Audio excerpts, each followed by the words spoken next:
Cryptocurrency price cycle. How many times have you seen your altcoin go 2x or 3x or perhaps even 5x? And then 2 weeks, 3 weeks down the line, the price is flat out and stays like that for many months before it takes off again. And it's not necessarily because of some news, it simply just happens.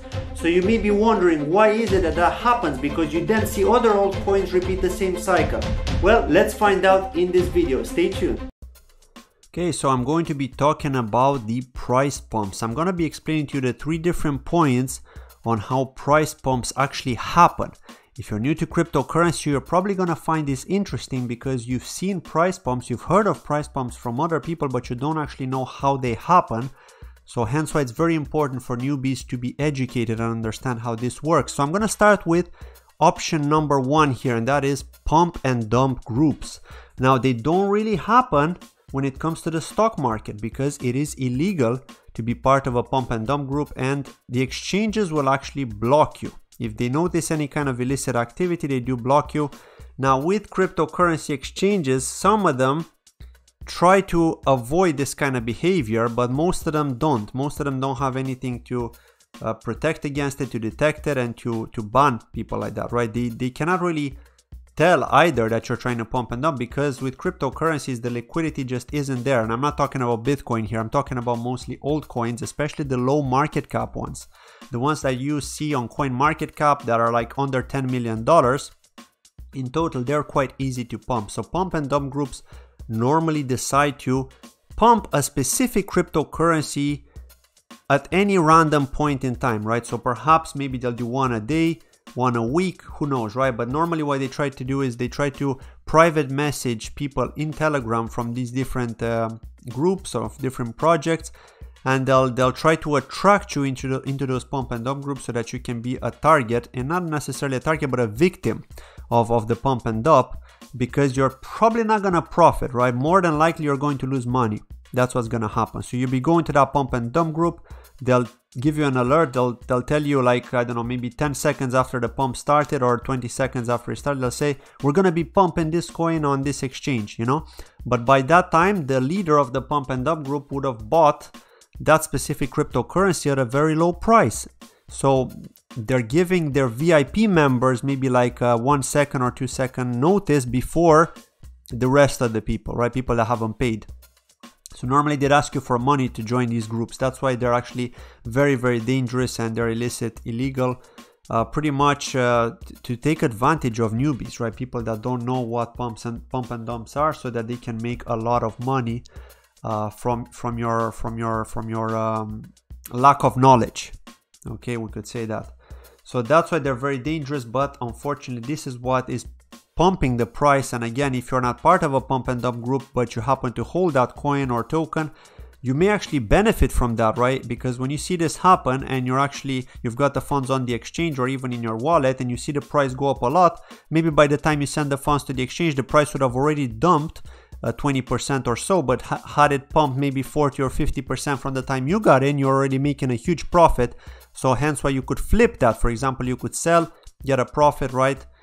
You will see that it's being pumped. You're not going to know necessarily that it was a pump and dump. You may think maybe, I don't know, maybe they're going to time it with the news, right? Maybe these pump and dump groups work together with the news articles.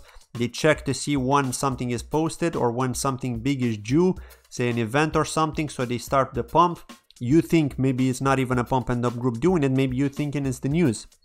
And if you think it's the news, then you're going to sell, of course, for profit, because all you care about is profit. At the end of the day, you weren't affected by the pump and dump because you believed in that project, right?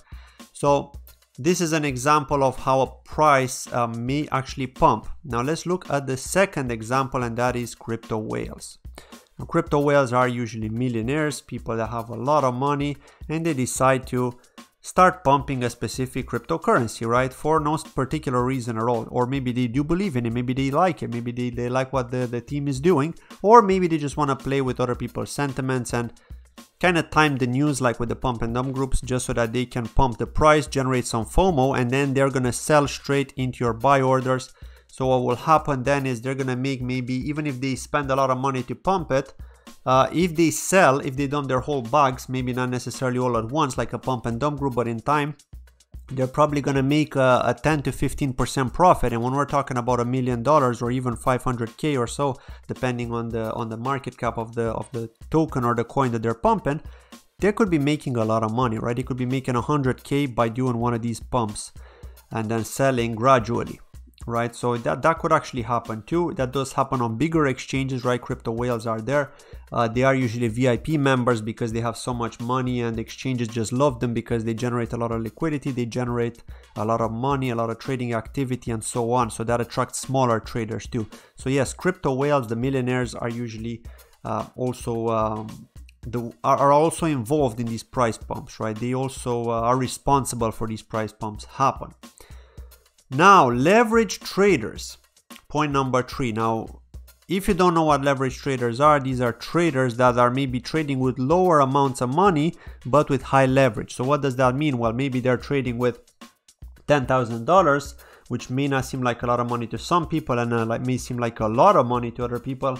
And then they go like, say, I don't know, 20x leverage. And if they trade 20x leverage on 10,000, that's $200,000 trading a specific asset. Now, one person may not do so much damage with $20,000, but think about a group of 100 people trading together, right? There are groups of these leverage traders that are trading together. So that could be millions, right? Millions of dollars in trading activity that could be generated on not necessarily lower market caps, because a lot of these leverage exchanges don't support low market cap tokens or coins.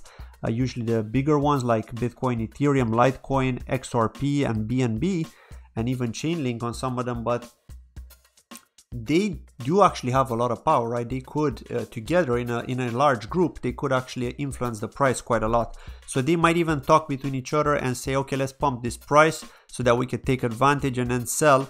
Not only are we going to generate some activity from trading, but also we could make some money, right? So they're going to act like whales, except they're going to do it in a group. So obviously the profits will be a little bit smaller. But because they're organized between each other, not all of the traders are going to lose as much as with the pump and dump groups, for example.